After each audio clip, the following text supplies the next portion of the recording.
I'm Shepard Smith. This is the Fox Report. It's the bottom of the hour and time for the top of the news. And the same terrorist group that claimed responsibility for that attack on the U.S. consulate in Libya may have carried out another attack. Gunmen killed the U.S. ambassador to Libya and 3 other Americans during that assault on Benghazi on September the 11th. Now, the House Intelligence Committee chairman tells Fox News that he believes the same group was behind a second attack on the U.S. embassy in Tunisia just 3 days later. It might not have been the same people involved, but same organization. Clearly, they decided to try to take advantage of the momentum of 9/11. Analysts say the Tunisia attackers may fight under the same name as those in Libya, but it's really not clear whether there's any actual coordination between the two groups. Be that as it may, 4 demonstrators tied in the Tunisia attack and staffers had to evacuate the embassy, but no Americans were hurt. It's the top story at the bottom of the hour, and Catherine Herridge has it live for us from Washington. Some developments with the suspects in the Benghazi consulate attack to start with, Catherine. Well, that's right, Chef. The only suspect in custody is a Tunisian who is part of Ansar al-Sharia, a group that wants to establish an Islamic state in eastern Libya that follows strict Sharia law. A second suspect, a Libyan, has been killed in Cairo after he rigged his apartment with explosives. Some of the aftermath is here. The suspect, Karim Ahmed Assam al-Azizi, was killed by a bomb he tried to use against the security forces during that raid. One analyst tells Fox that based on the number of weapons recovered in Cairo, the suspect was part of a 5-man terrorist cell. And separately, Fox News is told a third suspect is believed to have fought for al-Qaeda in Iraq, Shep. Senator McCain, Catherine, is leveling some really harsh new attacks on the administration over this thing. Well, he is. He says that the Secretary of State has damaged her standing with those initial statements. Benghazi was about that anti-Islam video. I have always admired Secretary Clinton, and frankly, I'm really a little bit saddened because she's really harming her reputation by engaging in this incredible cover-up, throwing herself under the bus. A couple of times she's done that. Also, strong words from the senator for CIA Director David Petraeus, long considered untouchable because of his military accomplishments, and the Director of National Intelligence, James Clapper, and their initial intelligence assessments that also blame that anti-Islam video for prompting the attack.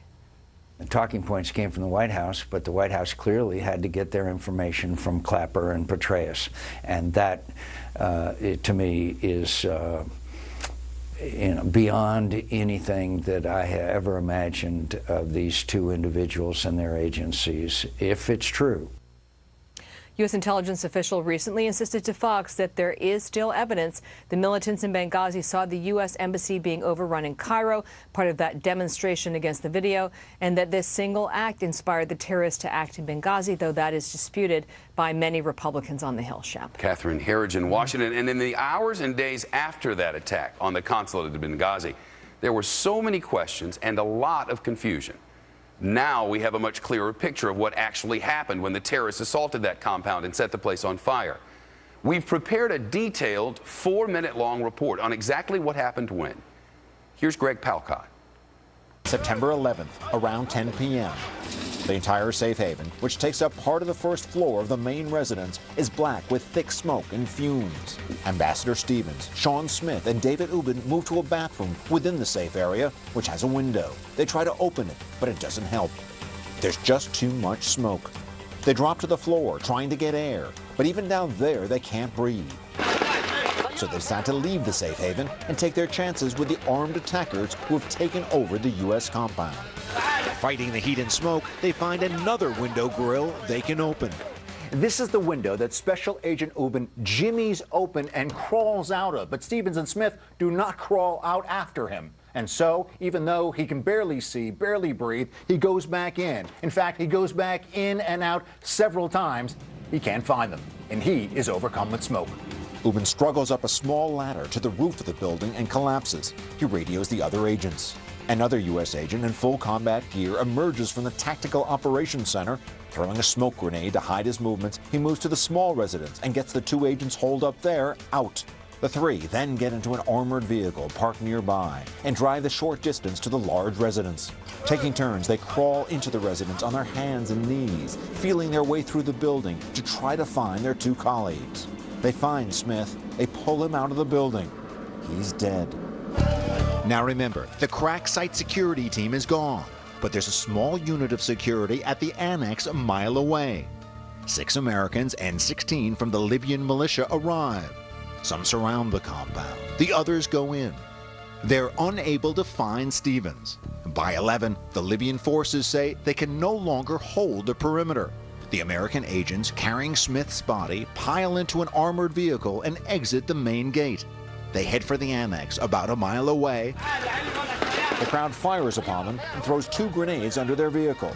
They take direct fire from AK-47s from about 2 feet away. Despite 2 flat tires and heavy damage to their vehicle, they keep rolling. Several blocks away, they hit more traffic in a busy Benghazi neighborhood. The car careens over the middle divider, pushes forward against opposing traffic, and finally makes it to the annex and again hoped for safety. Sometime after midnight, back at the mission, looters enter the building and find the body of Stevens slumped on the floor. Although they don't know who he is, they drag him out through a window. His eyes are dazed, his face smoke-stained, seemingly lifeless. When someone says he's breathing, the crowd is relieved and cheer. Allah Akbar, God is great. Around 1 a.m., Ambassador Stevens is brought by car here to the Benghazi Medical Center, where doctors try desperately to resuscitate him for some 45 minutes. They fail. He dies of severe asphyxiation. Back at the annex, the battle is on again. Fighters hitting the place with AK-47 fire and rocket-propelled grenades, forcing those inside to retreat to a building further back in the annex compound. Sometime after 1:30 at the Benghazi airport, a team of reinforcements arrives from the U.S. Embassy in Tripoli. They make their way to the annex.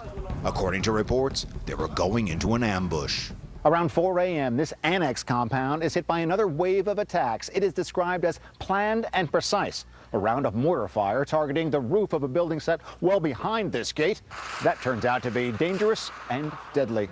Killed in that attack, 2 security personnel, Glenn Doherty, 42, and Tyrone Woods, 41, both former Navy SEALs. Badly injured, Special Agent David Ubben, the same man who struggled valiantly to save the lives of Ambassador Stevens and Information Manager Smith. The fighters are repelled. The annex, reportedly a base of operations for sensitive intelligence work tracking militants in eastern Libya, is secured, and a decision is made to evacuate the whole enterprise. Greg Palkot reporting from inside Benghazi in Libya.